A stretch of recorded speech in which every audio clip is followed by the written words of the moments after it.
Ayan, magandang hapon. Welcome to Kuya Ron's TV. Update po tayo dito sa Manila Bay. Happy New Year po sa lahat mga kababayan. And mamaya bababa po tayo. Meron na lang pong na-discover dito na mahiwagang tagas. Okay.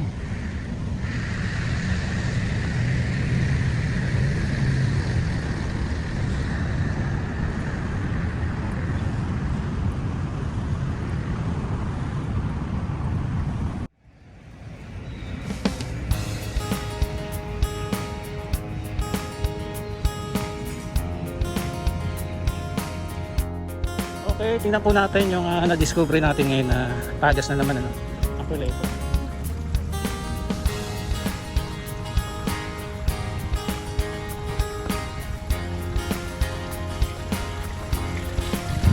Magandang hapon mga kabayan, welcome to Kuya Ron's TV. Happy New Year po sa lahat.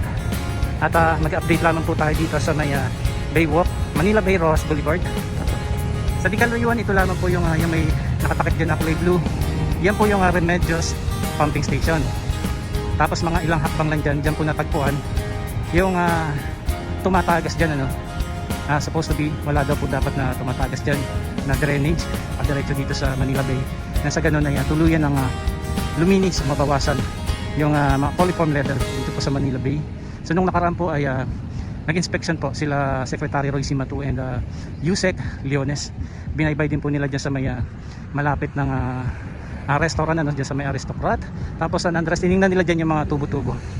Sa may di kalayuan andun po yung tumatagas at laking gulat nga po nila Secretary Roy Cimatu and Yusek Leones sa na-discovering tagas na yun Kaya sabi nga nila ay mananagot yung may kagagawanan yan, dapat ay sarado na po yan dahil lahat po ng tubig nang gagaling dito sa loob ay dapat po padiretso doon sa may dulo sa STP o yung sewerage treatment plant.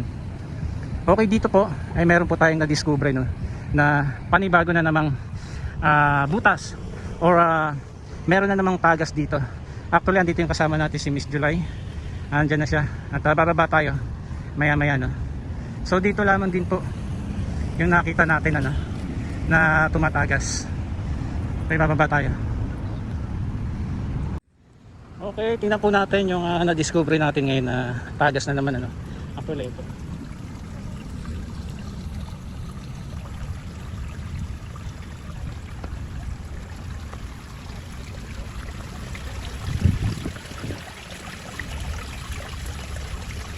So dapat talaga ay close lahat yan ano mga drainage dyan po dapat na-close na yan at dapat wala na po talaga na tumatagas na tubig yan pa diretso sa Manila Bay.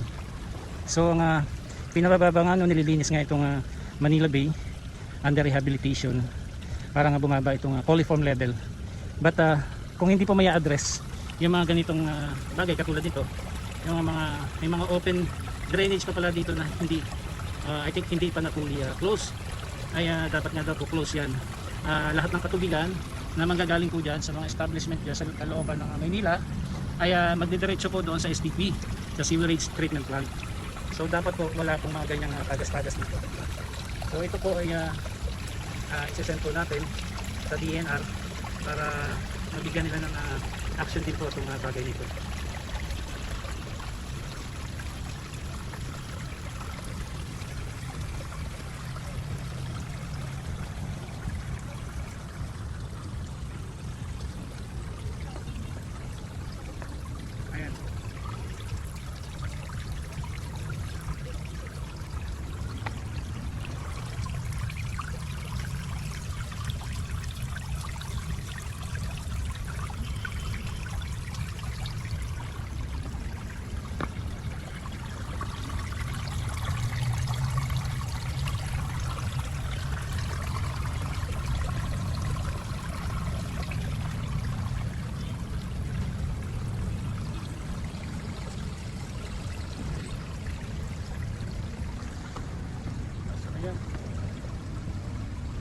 So gagaling po dito sa area na ito.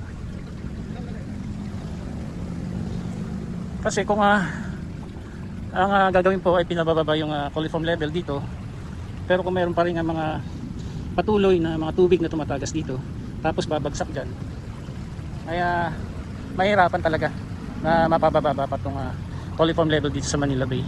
Although may pagbaba siya, no, pero hindi magiging fully yung parang magiging swimmable o yung standard nitong Manila Bay sa coliform level kung meron pa rin mga bukas na ganito, mga tumatagas na tubig.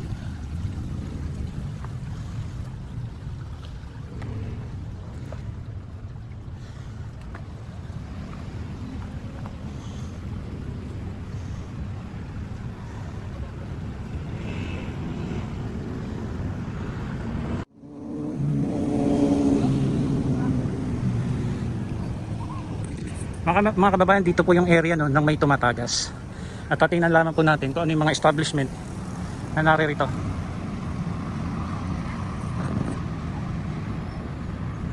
So ayan, ano, para meron tayong map, ano, malapit siya dito, tapat na nga ito, Malati Bay View Mansion. Kasi ito may mga building dito. Hindi pa naman po natin na-address na sa kanila nang gagaling, ano. Basta sinasabi lang po natin ay kung hahanapin ay katapat lamang nito ng Malati Bay View Mansion. Tapos ito pang dito Diamond Hotel to. Tapos may mga kabahayan pa dyan sa looban o mga restaurant pa rin dyan. Ayan po, sana po mabigyan ng solusyon o ma-actionan din po kagad para masaraduhan na po itong drainage na tumatagas po yung tubig dito.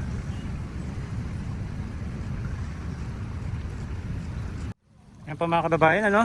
Bali yung lumalabas na tubig ngayon dito, no, parang medyo may halong sabon, malabo siya compare sa tubig na narito ngayon malinaw.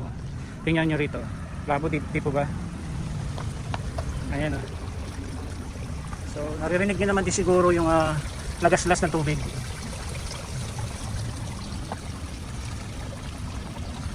Ayan.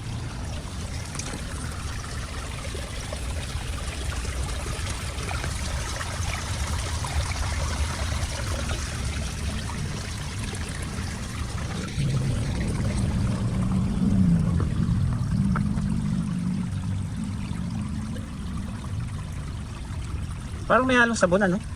Malabo yung tubig na lumalabas dito.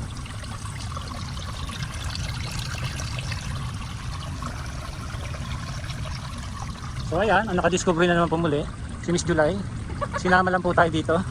Salamat kay Miss July sa panibagong ano niya, na-discover nga mahiwagang butas. Actually, ha? hanap talaga tayo ng ginto ngayon dito, no? And kanina nga ay sa pag-bye ko nitong kabatuhan, nakita ko, nagbago yung tubig. So, medyo na-alert na naman ako doon kasi sabi ko, nagbago yung tubig, hala, may isda na naman. May isda. Paghakbang ko. So bumaba ka rito? Bumaba ako dito. Paghakbang ko, sabi ko, hala. Naririnig mo yun, ano? Oh my God, oh lala, ganun talaga ang reaction ko. Yung alingas-ngas ng yung dali ng tubig papunta dito. So na yun, yung pagbago nga, sabi ko, dito siya galing. So walang isda. So walang isda? Oo, walang. Walang isda, pero may mahiwaga. May mahiwagang tagas muli. Ayan, sa pangalawa na to. Mahiwagang tagas na naman. Yes. So mga kababayan, doon po yung unang nakita ni Miss Julia, no? Doon sa may konting lakad na lang doon sa may Remedios pumping station, no? Tapos ito, hindi pa po natin na-address na sa kanila, no? Pero ito po, kung yung mapa yung pagbabatayan malapit sa Malati Bay View Mansion, yan sa mga hotel na to. So naririto po yung open drainage dito at yung mahiwagang alingas-ngas ng tubig. Ayan, namataan dito na naman ni Miss July. Yan, salamat talaga kay Miss July.